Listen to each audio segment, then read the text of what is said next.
তো আজকে আমরা আলোচনা করব সূরা আল ইমরানের 103 নম্বর আয়াত থেকে। কত নম্বর আয়াত থেকে? 103 নম্বর আয়াত থেকে। দেখি যতটুকু সামনে যাওয়া যায়। আপনারা শুনবেন তো ইনশাআল্লাহ? অনেকে ভাবছে মনে হচ্ছে কোরআনটা খতম করে দেবে, কি না, দুটো তিনটে চারটে আয়াতের উপরে, যেন আপনারা মনে রাখতে পারেন আর আয়াতগুলো যেন আমাদের জীবনে স্মরণীয় হয়ে থাকে। বলুন আমিন। আল্লাহ বলছেন প্রথমে, ইয়া আইয়ুহাল্লাযীনা আমানুত্তাকুল্লাহা হাক্কা তুকাতিহি ওয়া লা তামুতুন্না ইল্লা ওয়া আনতুম মুসলিমুন। সুবহানাল্লাহ। এই যে ইয়া আইয়ুহাল্লাযীনা আমানু মানে হলো ও ঈমানদারেরা। জোরে বলুন না সুবহানাল্লাহ। আল্লাহ আমাদের বলছে, কাদের বলছে? আরে আমাদের মতো লোককে আল্লাহ বলছে। হ্যাঁ, এরকম ইয়া আইয়ুহাল্লাযীনা আমানু, আমার মতো ছোট্ট মানুষ যতটুকু কোরআন গবেষণা করেছি প্রায় 86 বার আল্লাহ কোরআনুল কারীমে বলেছে ইয়া আইয়ুহাল্লাযীনা আমানু, 86 বার বলেছে। এখানেও বলছে ইয়া আইয়ুহাল্লাযীনা আমানুত্তাকুল্লাহা, ও বিশ্বাসী ঈমানদারেরা যারা ঈমান এনেছো, যারা কলেমা পড়েছো, আমানুত্তাকুল্লাহ আল্লাহকেই ভয় করো। কাকে? ভয়ের ব্যাখ্যা কি, কিভাবে ভয় করব? তাফসিরে ইবনে কাসির ব্যাখ্যা দিচ্ছে আল্লাহকে ভয় করার শর্ত হলো তিনটি। জোরে বলুন কয়টি? খুব ভালো করে শুনবেন, তিনটি শর্ত। এক নম্বর হলো আল্লাহর শুকরিয়া আদায় করতে হবে, আল্লাহর নাফরমানি করা। প্রত্যেকটা ক্ষেত্রে শুকরিয়া আদায় করব কার? আল্লাহর। প্রশংসা হবে কার? আল্লাহর।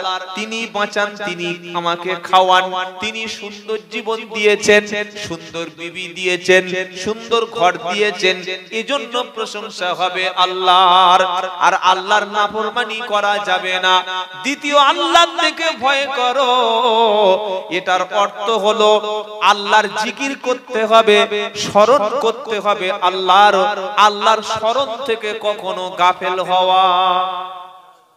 ফাযকুরুনি আযকুরুকুম ওয়াশকুরুলি ওয়ালা তাকফুরুন।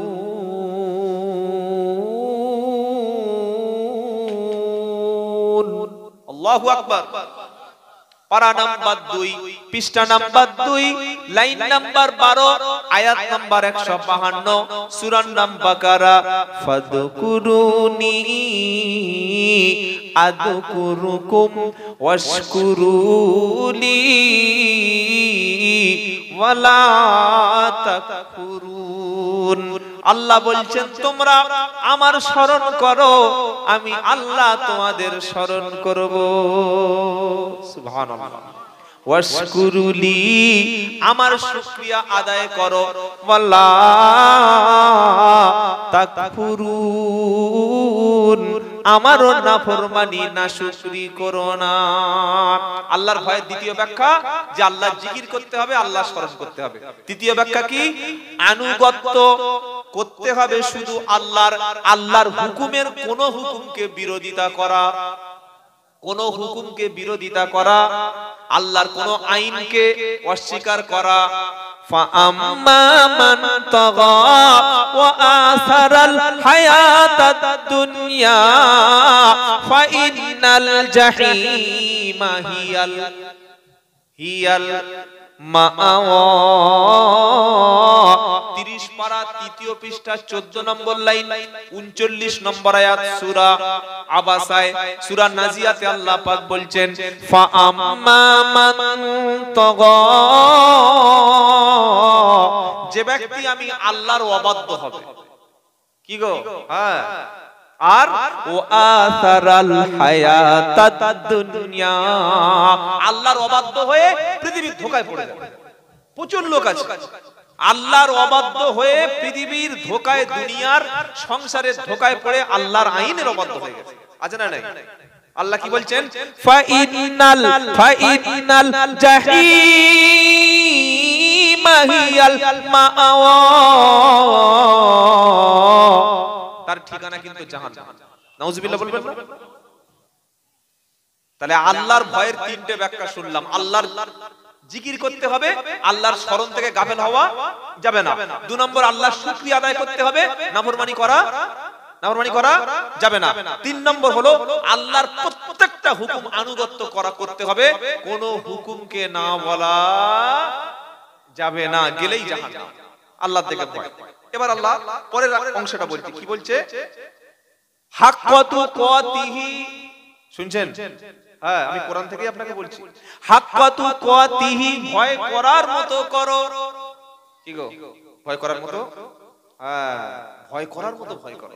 ওয়ালা তামুতুন্না ইল্লা ওয়া আনতুম মুসলিমুন, তোমরা অতক্ষণ পর্যন্ত মরো না, অতক্ষণ পর্যন্ত মৃত্যু বরণ করো না, যতক্ষণ তোমরা মুসলমান হবে না। মুসলমান না হয়ে মরা, জোরে বলুন। ইসলামের উপরে মরতে হবে, কলেমার সাথে মরতে হবে, ঈমান নিয়ে মরতে হবে। আজকের আমি যুবক ছেলে, 30 বছর বয়স, মদের বোতল ধরেছি, ফোনে গান শুনতে শুরু করেছি, নামাজ কাজা করেছি, ওই অবস্থায় যদি মারা যাই, এটা ইসলামের উপরে মৃত্যু নাকি বেদিনের মৃত্যু? সিনেমা হলে গেছে গার্লফ্রেন্ডকে নিয়ে, খুব ভালোবাসা, ভিতরে শো শুরু হয়ে গেছে, দুজনে একসঙ্গে হাত ধরে গল্প করছে, হঠাৎ বুক যন্ত্রণা, ফটাস করে পড়ে ঠাপাস করে মৃত্যু হয়ে গেল। এটা হতে পারে না? পারে না? হয়। আরে মসজিদে মরে যাচ্ছে, সিনেমা হলে মরতে পারে না? তো এই অবস্থায় যদি মৃত্যুটা হয়, এই অবস্থায় জান্নাত যাওয়া যাবে? কি গো, নবী বললেন মানুষ যে অবস্থায় মারা যাবে, কিয়ামতের দিন সেই অবস্থায় আল্লাহ তাকে তুলে সেই অবস্থায় বিচার করবে। কিছু ভেবেছেন? কেউ মদের আড্ডায় মরল, ওই অবস্থায় তুলে বিচার হবে।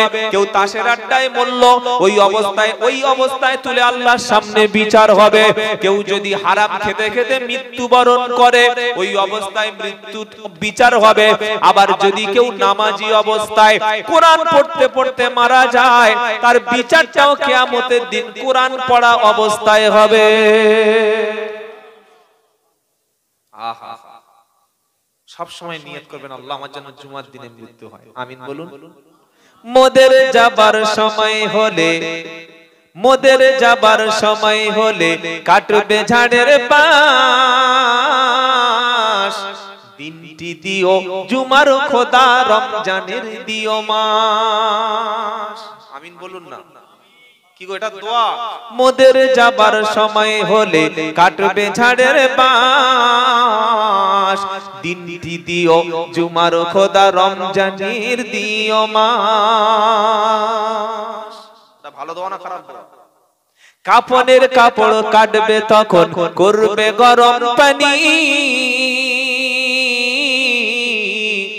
এ পাপীর কানে শুনতে দিও তোমার মধুর বাণী। নারায়ে তাকবীর। আল্লাহ যেন জুমার দিনে শাহাদাতের মৃত্যু সকলে বলুন আমিন। আল্লাহ কোরআন পড়া অবস্থায় আমাদের মৃত্যু দিয়ে সকলে বলুন আল্লাহুম্মা আমিন। আল্লাহ আমরা যেন সিজদায় গিয়ে সুবহান রাব্বিয়াল আলা বলছি, ওই অবস্থায় তুমি আমাদের শাহাদাতের মৃত্যু দিয়ে বলুন আমিন। এটা মৃত্যু না, এটা হলো আল্লাহর জান্নাতে যাওয়ার একটা মাধ্যম তৈরি হয়ে যাবে। সুবহানাল্লাহ। মুসলমান না হয়ে ইসলামের উপরে না মরলে তার বাঁচার কোনো রাস্তা নাই।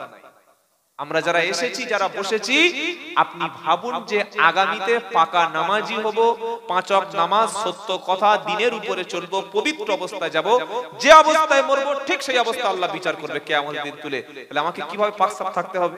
আমাকে রেডি থাকতে হবে, আমাকে কোরআনের সাথে রাখতে হবে, আমাকে ওলামাদের সাথে থাকতে হবে, দিন ইসলামের সাথে থাকতে হবে, সত্য পথে থাকতে হবে, আমাকে পাক পবিত্র অবস্থায় থাকতে হবে। কারণ মরণটা যে অবস্থায়, যে সিচুয়েশনে হবে, ওই অবস্থায় বিচার হবে। আল্লাহ যেন ঈমান নিয়ে মরার তৌফিক দান করুন আমিন। দ্বিতীয় আয়াতে আল্লাহ পাক বলছেন, এবার দ্বিতীয় যে আয়াতটা আল্লাহ পাক বলছেন কোরআনে সূরা আল ইমরানের, ওয়া'তাসিমু বিহাবলিল্লাহি জামিআন ওয়া লা তাফাররাকু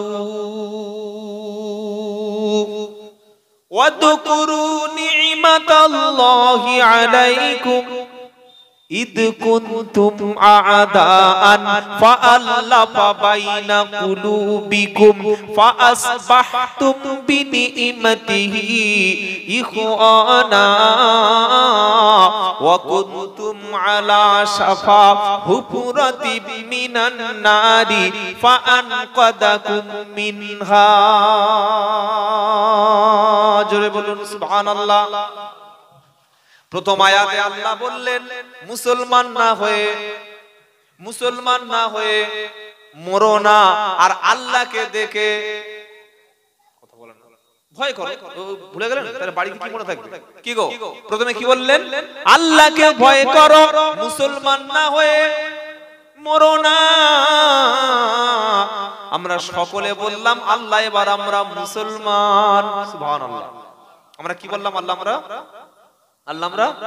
মুসলমান। আল্লাহ বললেন তোমরা যখন মুসলমান,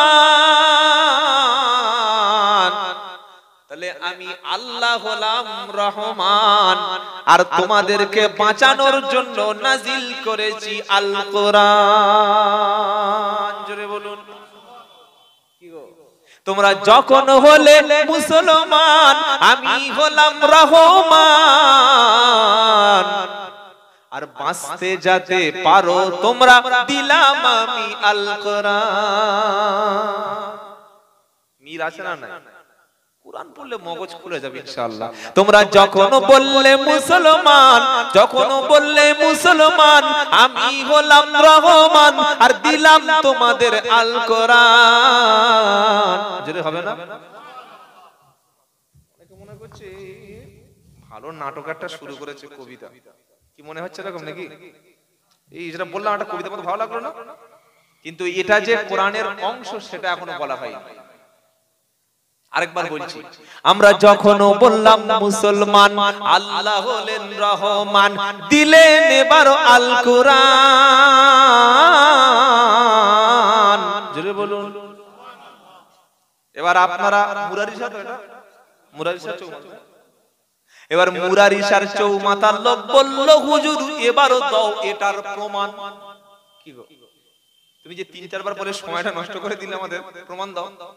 হ্যাঁ, এবার আল্লাহ বলছে চোখ থাকে তো, আল্লাহ বলছেন চোখ থাকে তো তুলে নাও তুমি কোরআন। আর দলিল দিয়েছি যে সূরাতে, সূরার নাম রহমান। জোরে বলুন। 27 পারা। আর রহমান আল্লামাল কুরআন খালাকাল ইনসানা আল্লামাহুল বায়ান। জোরে বলুন। দয়াময় তিনি রহমান, দয়াময় তিনি রহমান, তৈরি করলেন সৃষ্টি তিনি ইনসান, আর মানুষকে শেখালেন পবিত্র কোরআন। মিলেছে না? মেলে নাই? মোটামুটি দলিল প্রমাণ ঠিক আছে তো? চলুন এবার পড়ি আয়াতটা। কি বলছেন আল্লাহ? ওয়া'তাসিমু বিহাবলিল্লাহি জামিআ। আল্লাহ বলছেন তোমরা যখন সবাই হলে মুসলমান, আমি তোমাদের বাঁচানোর জন্য আসমান থেকে একটা রশি, একটা রজ্জু দিয়েছি, ওটার নাম হলো আল কোরআন। সুবহানাল্লাহ বলুন। কি করবে ওটা? আমি আল্লাহ দিয়েছি তোমাদের জন্য আসমান থেকে। ওয়া'তাসিমু বিহাবলিল্লাহি জামিআ। তোমরা সবাই মিলে এক জায়গায় হও। কে বলছেন? আল্লাহ বলছেন। হ্যাঁ সবাই সবাই মানে বিশ্বের 200 কোটি মুসলমান হানাফি শাফি হাম্বলি মালিকি তাবলিগ ফুরফুরা আজানগাছি কাদিয়া চিশতিয়া দেওবন্দি লামজাহাবি তারপরে বসিরহাটি ফুরফুরা ওদিকে ফুলতুলি পাতরচাবড়ি যত রকমের ফিরকা আছো দল আছো সবাই তোমরা এক হও আর সবাই মিলে কোরআন ধরো। কেন? আমি আল্লাহ বলেছি ওয়াতাসিমু বিহাবলিল্লাহি জামিয়া, তোমরা সকলে মিলে আমি আসমান থেকে যে রশিটা যে রুজ্জুটা তোমাদেরকে দিয়েছি সবাই মিলে ধরো। ওয়ালা তাফাররাকু, তোমরা যেন বিচ্ছিন্ন হয়ো না, তোমরা যেন ভেদাভেদ করো না, তোমরা যেন একটা পাড়ার মধ্যে দুটো তিনটে দল হয়ো না, একই থানার মধ্যে দুটো তিনটে মতবাদ সৃষ্টি করো না, তোমরা বিভিন্ন দলে ভাগ হয়ে পড়ো না, ঐক্য হয়ে থাকা হলো ফরজ। ঐক্য হয়ে থাকা আর ভাগ হয়ে যাওয়া হারাম। তাহলে আমাদের ওলামাদের উচিত সবাইকে এক জায়গায় আনা, সবাইকে এক জায়গায় আনা নাকি মসজিদ ঈদগাহ জলসা ভাগ করা? কোনটা? সবাইকে এক জায়গায়।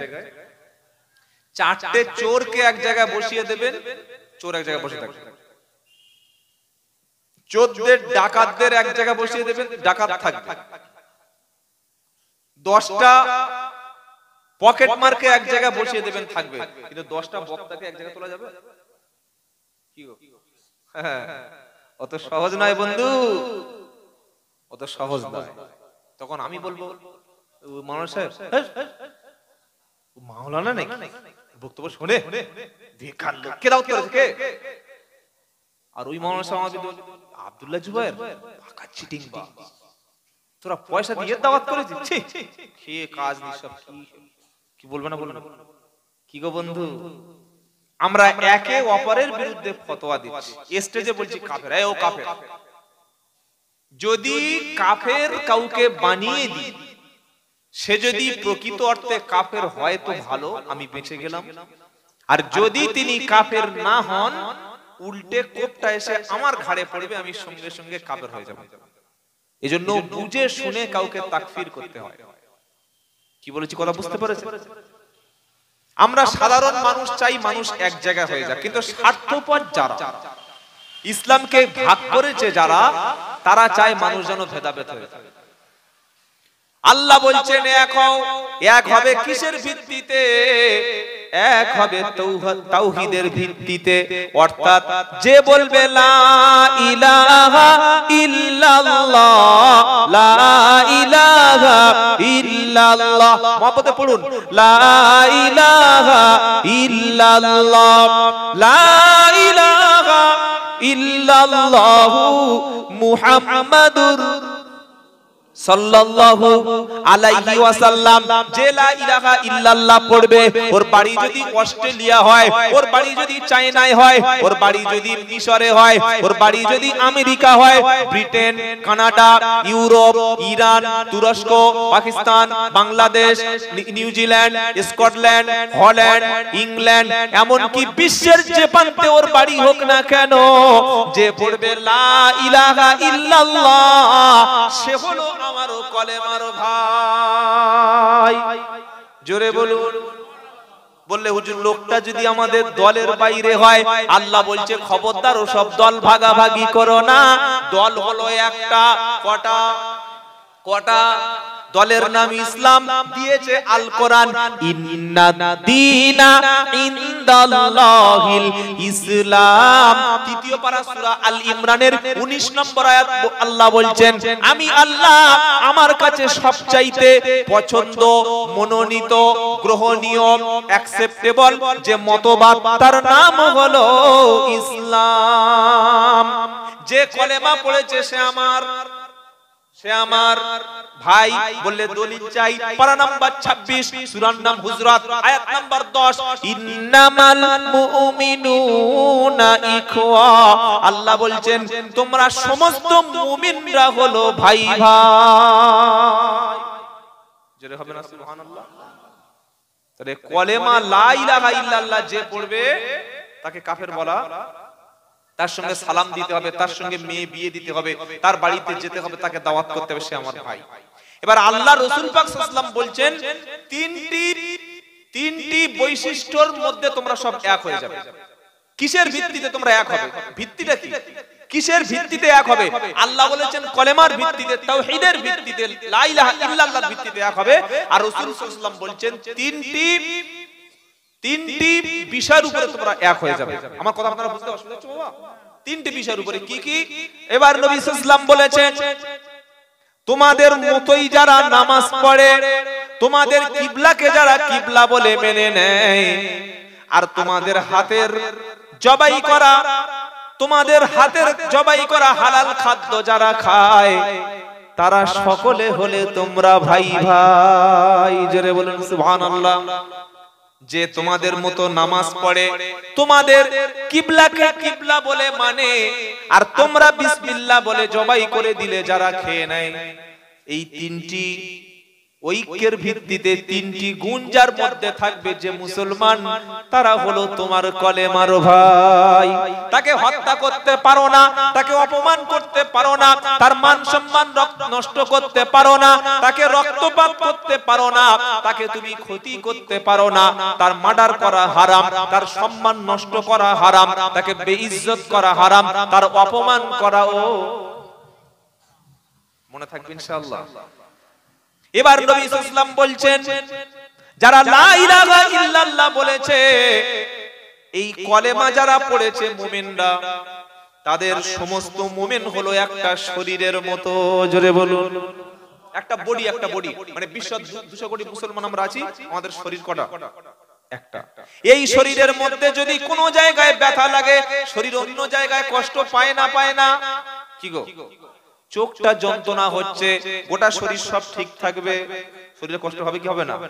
মাথায় যন্ত্রণা, শরীরে কষ্ট হবে, কানের মধ্যে কি একটা ঢুকেছে, শরীরটা যেমন অসুবিধা হবে, পায়ে কাঁটা ফুটেছে, শরীরটা সব পুরো বডিটা অসুস্থ হয়ে যাবে। ঠিক আল্লাহর নবী বলছেন বিশ্বের কোন প্রান্তে যদি কোন মুসলমানের উপরে অত্যাচার হয়, ও হানাফি, শাফি, হাম্বলি, মালিকি, তাবলিগ, ফুরফুরা, আজানগাছি, কাদরিয়া, চিশতিয়া এসব দেখো না, যে কলেমা পড়েছে তাকে ভাই বলে তার পাশে তোমরা সকলে ঝাঁপিয়ে পড়ো। জোরে বলুন সুবহানাল্লাহ। এইটা স্বীকার যারা করতে পারে না, এটাকে মানতে যারা পারে না, তারা চায় যে মুসলমান অনৈক্য ভাবে থাক। তাহলে আল্লাহ বললেন আসমান থেকে কি দিলাম? কোরআন। তোমরা সবাই মিলে মজবুত করে কোরআন ধরো, বিচ্ছিন্ন হয়ে যাও না, তোমরা ভাগ হয়ে যাও না, সবাই এক হয়ে যাও। কেন?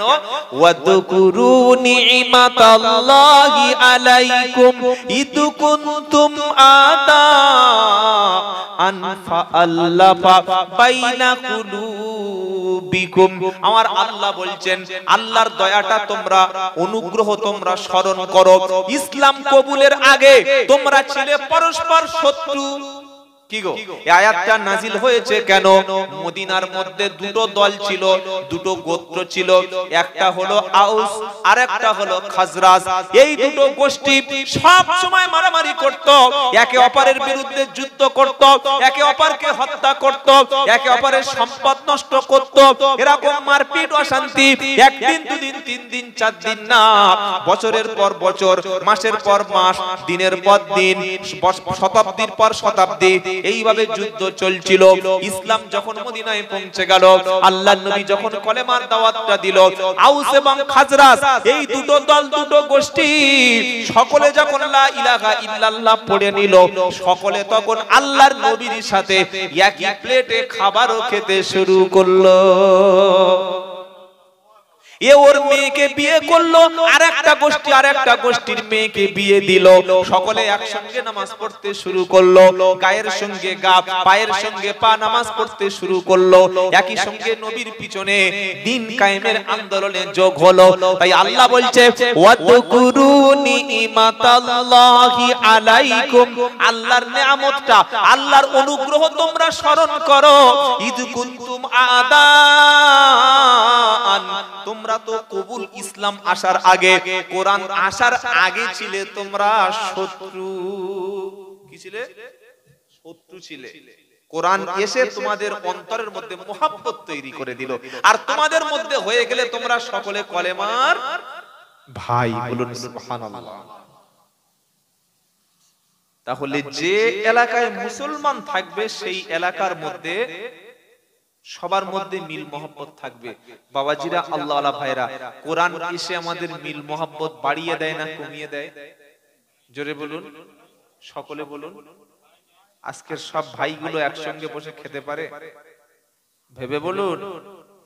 চারটে ভাই, চার ভাই, বিয়ের পরে প্রত্যেকের সংসার আলাদা, জলসার দিনে এক হাঁড়িতে রান্না করে খাওয়ার ব্যবস্থা কি সব বাড়িতে হয়?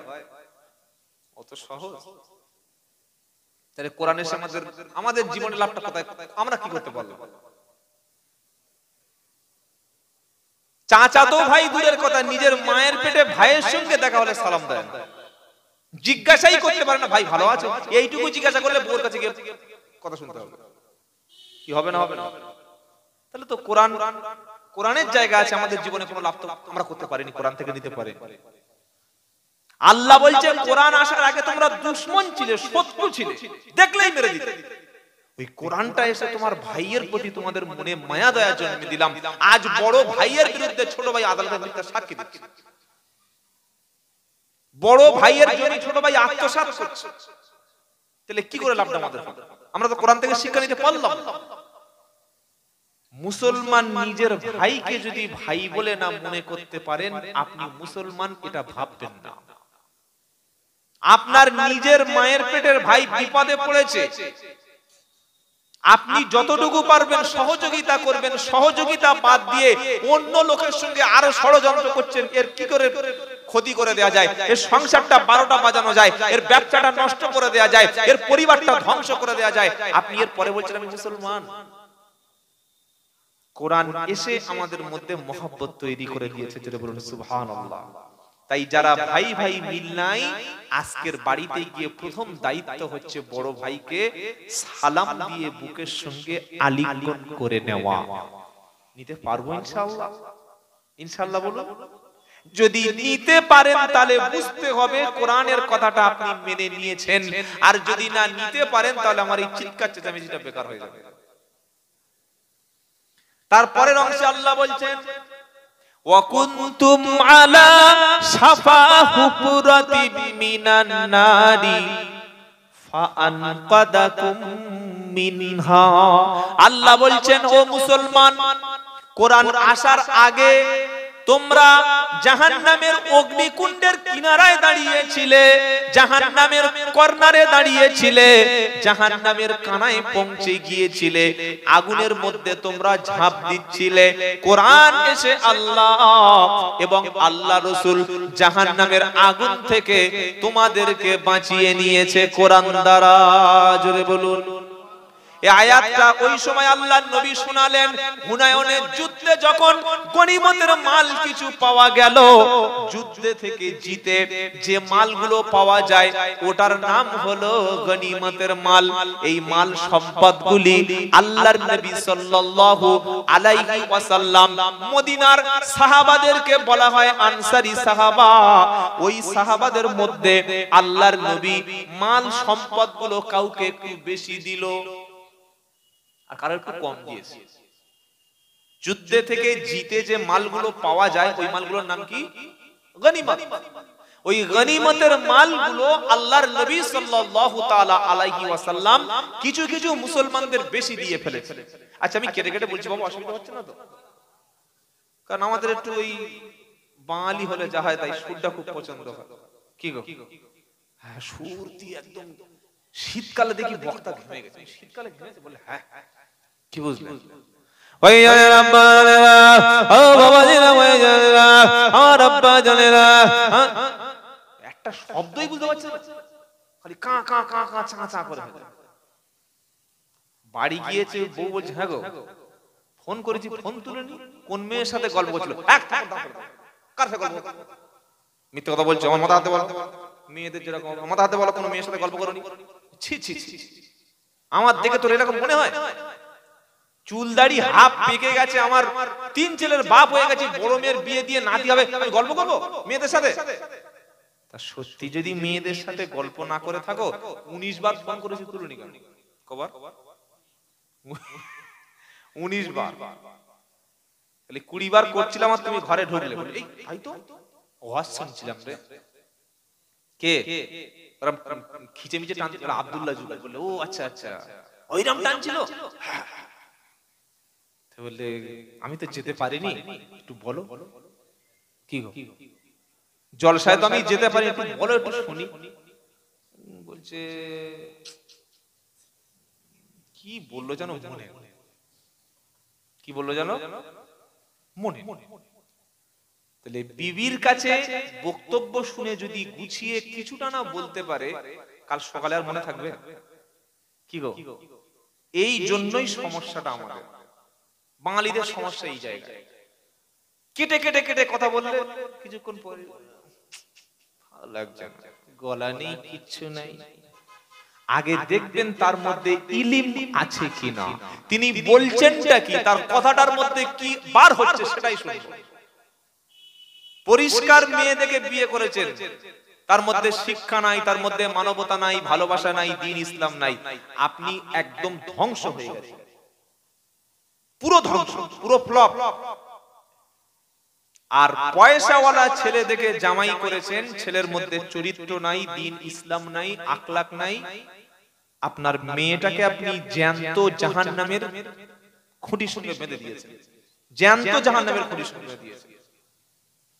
আর ঠিক তেমন বেতাল সুর, বেতাল কা কা কা করে সুর, একটা কথাই শোনা যাচ্ছে না, বোঝা যাচ্ছে না, এটাও বেকার।